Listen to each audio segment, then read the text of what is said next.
Welcome to the Sauce Smile. Hit that button that say subscribe and join the ride. You feel me? Chat, I'm gonna be honest with y'all. I'm not excited for this 2K. That's why y'all haven't seen me make videos for it. Obviously, there's a hate train for 2K just in general. People always hate 2K. People always got something bad to say. I'm not saying I'm not excited for it because I'm expecting it to be bad. I'm just telling y'all, I've been playing the game for 9 years. In 2K videos on YouTube on 2K14. That's 9 years ago. I'm about to be doing this for 10 years. At a certain point, you have to understand I'm gonna start caring. Like, you gotta understand. I've been playing 2K in general since 2K8 with Chris Paul on the cover.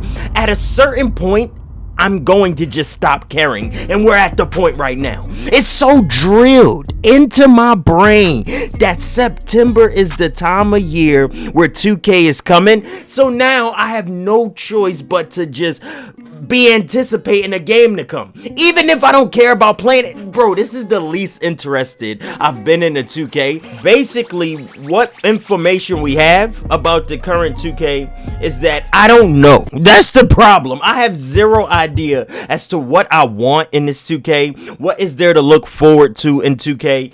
I really don't know. Next Gen 22, the build creator was broken. Current Gen 22, the build creator was the same as the last 3 years. I don't know what direction to go with the game. I don't know what to get excited for. I don't know what to look forward to. On next gen, we got the city. I don't like the city. On current gen, we got the cruise ship. Everybody play exactly the same. Everybody play sharp. It's just trying to left, right, cheese the whole game.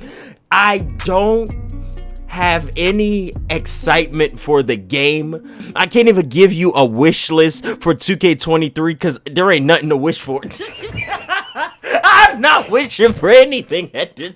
I wish I didn't want to play it. I'm actually going to play it. Alright, chat, let's see what actually there is to look forward to in 2K since I really don't know. Stay tuned for more details on 2K23, but coming in August. We all know that 2K only gives trailers, information a month before the game. So we're in July. There's really no reason to talk about 2K23 until August. We all know August is when information come out week after week after week, and they usually save my career and the city for the week before the game come out. They do that every single year, and just the way that it's lined up on this list, it look like they're gonna do that same thing again. We're gonna get to look at the Jordan challenges. Now, the Jordan challenges was in 2K11. Back in 2K11, I was actually excited to play the Jordan challenges. But that was back when it first came. That was the first time Michael Jordan was in one of our games. So obviously that was a special thing back then. Now I don't care.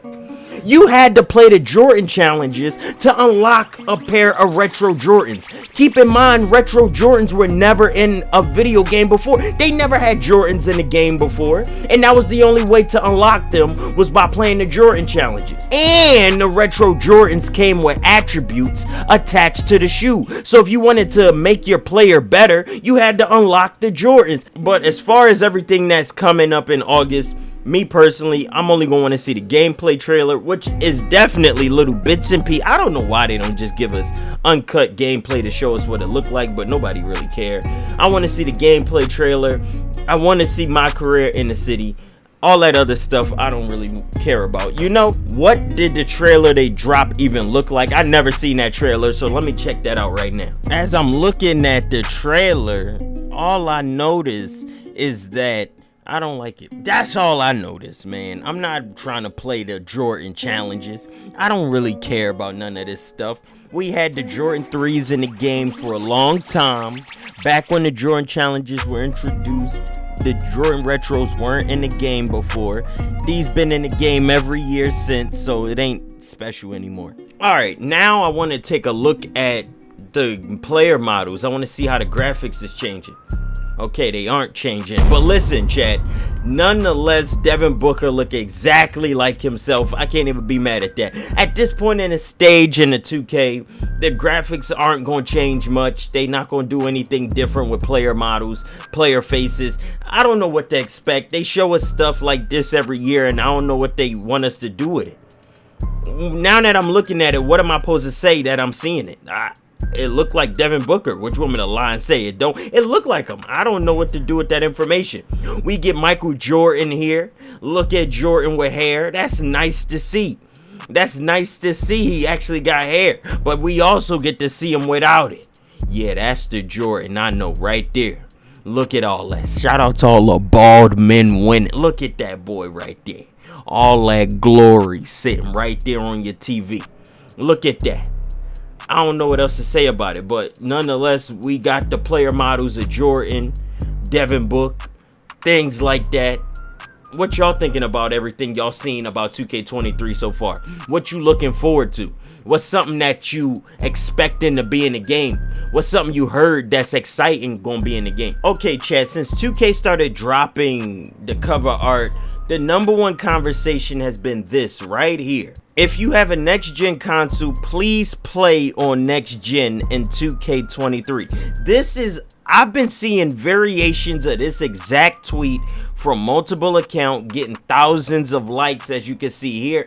I've been seeing this in so many variations of what I want to be honest about. I play both. I play current and next gen. I don't know what game I spend more time on, but y'all gonna see the screenshots of games played.